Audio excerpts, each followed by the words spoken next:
Evening, good afternoon, good morning, or whenever you're watching this video game review. It is your boy, the DOUG here, and what am I reviewing? Not one, not two, but three Mortal Kombat games for the PlayStation 1. I picked all of these up at MagFest. By the way, all in January. Are they good? Well, we're about to find out. Let's talk about the first one I picked up. Mortal Kombat Trilogy for the PlayStation 1.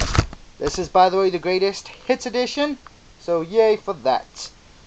Now, Mortal Kombat Trilogy came out in 1996, depending on what system you got, because some got it in 96, some got it in 97, and onwards, depending.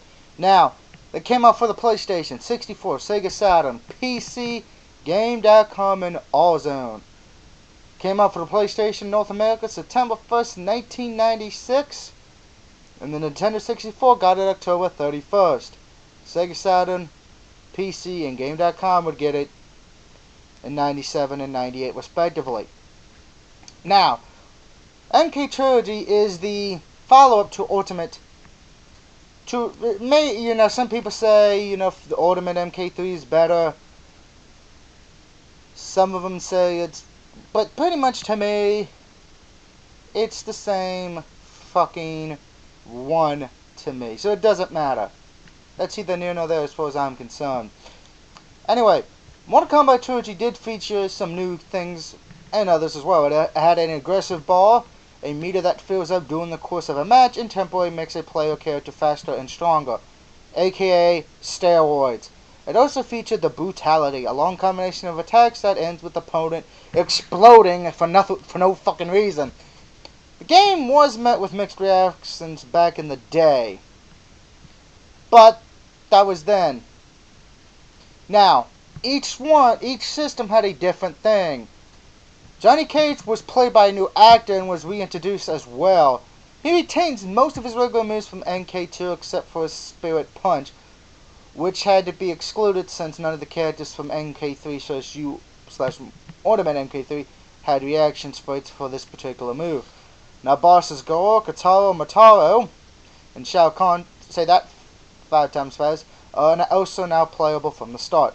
Now the PlayStation, Saturn, and PC versions also contain alternate versions of Jax, Kung Lao, Kano, and Raiden as they appeared in the first or second game, as they were the only actors who returned as special characters in the game. Liu Kang, Shang Tsung, Sonya Blade, Katana Melina Jade, Johnny Cage, and Scorpion, Sub-Zero, Reptile, Smoke left, the ones who were the actors for them, left midway prior to the production of MK3 due to money. Johnny Cage is the only character to also have all new sprites for this game. So yay for that. New frames were also created for the original Kano to replace the old frames used for his victory stance and Hot Whip Fatality by modifying Kano's MK3 spirits. A new secret character appeared as well. This character, known as Chameleon, rapidly switches between all the male ninjas, classic Sub-Zero, Scorpion, Noob, Zabot, Smoke, Human Smoke, Rain, Reptile, and Omag during combat. He is similar to the original MK character Reptile, but Chameleon changes his color, not just his stance. This character is playable by performing a special button combination. Now, before we can even get to that, there were some differences with the PlayStation 1, so I want to talk about them as well. There were at least 3 public versions of the game for the PlayStation. The final version was the North America Greatest Hits, which I got, and European Platinum Edition, which each version aspects of the gameplay were redefined and producing gameplay closer to Ultimate MK3 for the arcade. Many of the incidents and bugs found in the game only existed in earlier versions. Shang Tsung never appears anywhere within the Choose Your Destiny towers, probably because of the loading delays when morphing into the PS version. There is an option that lets the system load 2 additional characters into memory when playing as Shang Tsung, eliminating the long load delays of MK3 and Ultimate MK3 when morphing. The only time the computer ever controls Shang Tsung is during the attack mode. After beating the PS3 version of the game, you will see the final message in the credits says MK4 coming in 97. Now the Nintendo 64 port had some unique differences as well, but I'm not here to talk about the 64 version. I'm here to talk about the PlayStation 1. Now, the cheats, believe it or not, still work for this game, and I'd recommend doing that just for the fatality cheat alone, just so you can hit one button, because the controls do not stand the test of time like they used to anymore. You know, the controls still work to some degree, but trying to put in the fatality code is a little bit more difficult, I will say that. Now, with that being said, the gameplay still plays well, still reminds you of the good days, and it does hold up a bit graphically. It does hold up pretty good graphically in the game. So I do give them my prompts for that. Now, and the sound looks pretty good, and like I said, I would recommend using the fatality cheat. And all the endings are there for the characters, so that is good. The only complaint I really have with this is the load times. But back in the day, PlayStation 1 was known for having bad load times. At least to me, I still would recommend this, but I'll give it my final score at the end of the video. And by the way, if anyone knows me, they may know what I'm going to say. Now, let's get to the second game. One that I believe does not get the respect, ooh, look, hand trick, it does not deserve. And that is this. Mortal Kombat Mythologies Sub-Zero. To me, it is a good game. I don't think it gets enough credit for what it is. Came out in '97, an action-adventure game of the fighting series Mortal Kombat. This would be the first MK game to feature side-scrolling gameplay. It was released for the PlayStation and the Nintendo 64, so you could get it on one of those two systems. Came out for the PlayStation October 1st, 1997. The Nintendo 64 would get it December 8th.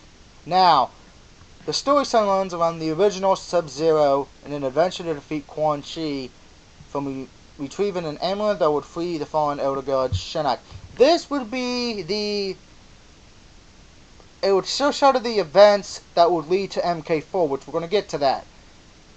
Now, Mythology is set up prior to the tournament in the original Mortal Kombat, so this is everything before MK1, just to clarify. Now, the plot, like I just said, is before MK.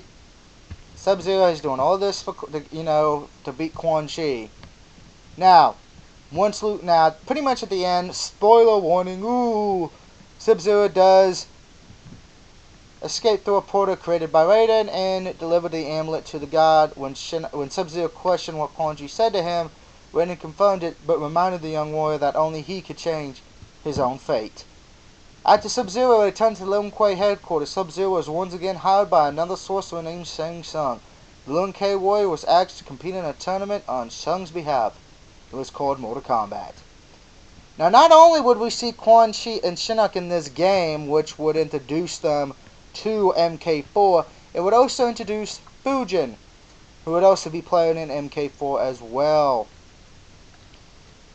Now, a lot of people hate this game, but again, I don't hate it, It's very fun. I mean, yeah, the controllers are crap, I'll admit, but graphically it's not bad. I mean, it is a throwback to the old ways, and I actually enjoy it. Sound-wise, it is kind of bad, but I still have fun in playing it, and the cheats, again, work in this, which is a surprise, because sometimes cheats don't work as good as we remember, but again, this one I'd recommend using the cheat codes as well, just because it is frustrating with the controls at some times. But, like I said, it's not a bad game. I'll give my score of it at the end of the video. Stupid webcam! Don't you just love technical difficulties when you're trying to do a video, folks? I apologize for that little thing. But hey, shit happens. Alright, time for the last Mortal Kombat game. And we got MK4, baby. And look, it's all nice and clean. Woo! Before the disc pops out. That's what it looks like. Yeah, woo! There's a god bug. Yeah, Mortal Kombat 4 probably is the last Mortal Kombat game to come out in arcades. Now it was released October 15th, 1997. Now it would not hit the PlayStation till June 24th, 1998, 64, a day before that. It would hit PC July 31st, and actually had a Game Boy release. Now, it also came out on the Dreamcast known as MK Gold, which featured some new characters, but we're not here to talk about that. Now this one, the storyline pretty much picks up right where the third one left off, and this time you're fighting Shinnok. This time you must beat Shinnok, and this would be pretty much known as the last MK game that came out in arcades. Now, the plot pretty much like I said, thousands of years ago before the start of the series, Shinnok, one of the Elder Gods, who controlled the 6 realms in Mortal Kombat universe, returned to become the conqueror of them all. Raiden fought and defeated Shinnok in a war that spanned hundreds of years, sending him afterwards to the Netherrealm, when he would be trapped forever. However, Shinnok manages to escape from the Netherrealm with the help from the sorcerer Quan Chi. Hint hint! Player Sub-Zero Mythologies, and seeks revenge against the Elder Gods who banished him. In his plan, he first conquers the realm of Edenia with the aid of a traitor, Tanya. While he prepares to attack the Elder Gods in order to stop Shinnok's menace, Raiden requests help from the Earthrealm warriors who managed to save the realms from Emperor Shao Kahn in the last tournament. Now there would be new characters in the game. Fujin, who Raiden's ally who first appeared in MK Mythologies, Sub-Zero, known as the Winged God. Jarek, who is believed to be the last of the Black Dragon. Kai, a Shaolin monk and friend of Liu Kang. Meat, a bloody skeleton who is an unlockable character, Quan Chi. The mysterious evil sorcerer who again first appeared, who, believe it or not, did not technically appear in Mortal Kombat Mythology Sub-Zero. As the game, that would be him. But he would appear in Mortal Kombat Defender of the Realms. That would be when he was first introduced as to the war. But many people forget that. Quan Chi poses as a boss before the battle against Shinnok sometimes. I need to clarify that, sometimes. Rico, Shinnok's general. Shinnok, an imposed Elder God, appeared in the Mortal Kombat Mythology Sub-Zero as the final boss. Shinnok appears as a playable character and players can only fight him as a final opponent. And Tanya, pretty much the returning characters are hearsay. Now, a lot of people like the 64 one. I wasn't too impressed with the 64 version. Again, that is me. But that's here nor there. Now, control-wise, oh god, out of the 4, the controls do not hold up too good. I mean, trying to do the fatalities on this one is a little bit of a pain, and even trying to get the cheat code, for one button is actually a pain in the ass as well. Because out of all the MK4, this one has the hardest fucking cheat code to do. Sound play-wise, it's good. The load times are actually good, and the endings are very well done video-wise. And it is fun to pick up and play. But the controllers do make it a hindrance sometimes, because God in heaven, it's hard to do some of the special attacks. Now, with that being said, it is still recommended to pick up if you love fighting games, or if you're an MK fan in general.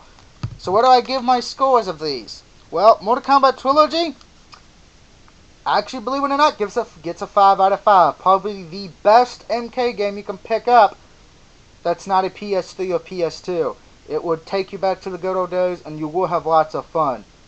Believe me on that one. MK Mythology Sub-Zero, I give that a 3 out of 5. With its problems, it's still a decent game. I recommend it. You can pick this up for cheap. I mean, I think I bought it at Magfest for like $1. So, not a bad deal. And Mortal Kombat Trilogy, I think I picked up for $20. So that wasn't bad. And then Mortal Kombat 4, I give that a 3 out of 5 as well. It's a great game, but it's the controllers that hurt it a bit. It is the controllers that will hurt this game a lot. At least that's my opinion. Controls do not hold up anymore. So, I'd recommend getting all 3 if you can, but if you only can get 1, I'd recommend Mortal Kombat Trilogy. So yeah, that's my review of those games, guys. I know a lot of people are going to be asking, oh, what about MK9? I'm going to get to that. That's going to be in the upcoming weeks. I know a lot of people have reviewed it, but I have not, so deal with it. Now, before I go, I just want to touch bases on this. A lot of people may ask me why I did not pick up Special Forces, or why I'm not doing the other MK games. Well, MK1 and MK2, they're pretty much don't need to be talked about. They're great games. Pick them up. I mean, you can get the arcade collection on the PlayStation Store, the Xbox Store. As far as for Special Forces, yeah, that game sucks. Okay, I wouldn't even dignify that with me picking it up unless I could get it for 50 cents. Okay, but again, that is my opinion. Anyway, next time I do when I do my next video game review, it will be Darksiders 2. Thank fucking God. That game has taken me a while to platinum, but when I get to it, which will be later this weekend, before the Super Bowl, you will see that review, hopefully. And I will be doing a movie review later this week as well. Dread. No, not Judge Dredd, not the Sly Stallone one, no. The newer one that just came out on DVD and Blu-ray a few weeks ago. And I just saw it, so, yay! How do I feel about that? Well, I'll let you know. But until then, this is your boy, the DOUG, signing out saying, good luck and Mortal Kombat!